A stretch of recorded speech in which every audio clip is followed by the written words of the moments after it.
Contemplar l'Evangeli d'avui. Dia litúrgic. Tercer diumenge de durant l'any. Text de l'Evangeli segons Sant Mateu. Quan Jesús va sentir que Joan havia estat empresonat, es retirà a la Galilea.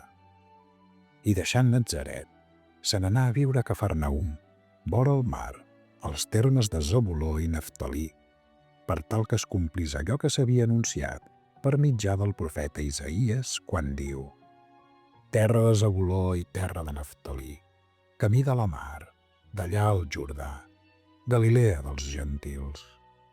El poble que seia en tenebres ha vist una gran llum, i els qui vivien en una regió i una ombra de mort, una llum els ha sortit.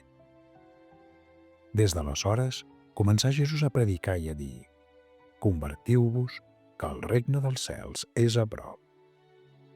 I tot caminant vora el mar de la Galilea, veié dos germans, Simó, l'anomenat Pere, i Andreu, el seu germà, que tiraven la xarxa al mar, ja que eren pescadors. I els diu: veniu darrere meu, i us faré pescadors d'homes. I ells, a l'instant, deixant les xarxes, els seguiren. I avançant més enllà, veié altres dos germans, Jaume el de Zebedeu i Joan, el seu germà, que eren a la barca amb Zebedeu, el seu pare, reparant les seves xarxes, i els cridà. Ells, immediatament, deixant la barca i el seu pare, els seguiren. I Jesús recorria tota la Galilea ensenyant a les sinagogues i predicant l'Evangeli del regne, i guarint entre el poble tota mena de malalties i dolences. Comentari.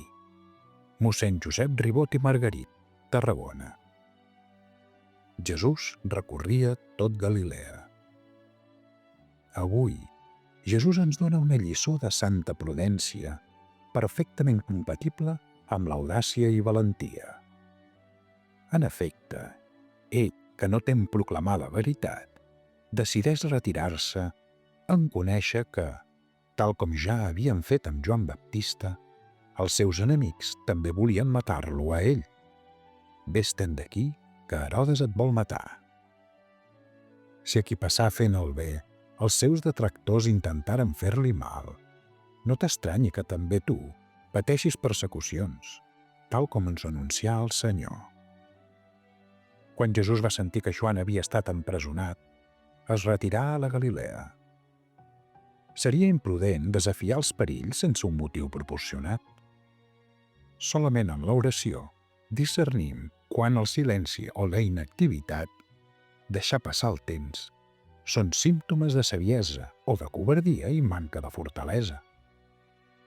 La paciència, ciència de la pau, ajuda a decidir amb serenor en els moments difícils, si no perdem la visió sobrenatural.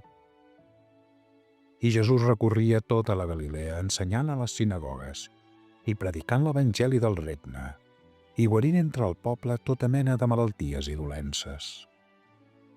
Ni les amenaces, ni la por al què diran, o les possibles crítiques, poden fer-nos retrocedir de fer el bé.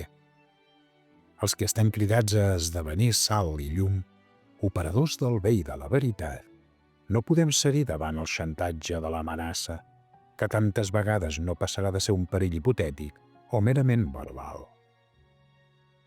Decidits, audaços, sense cercar excuses per a posposar l'acció apostòlica per a després. Diuen que el després és l'adverbi dels vençuts. Per això Sant Josep Maria recomanava una recepta eficaç per al teu esperit apostòlic. Plans concrets, no d'avui en 8, sinó d'avui a demà.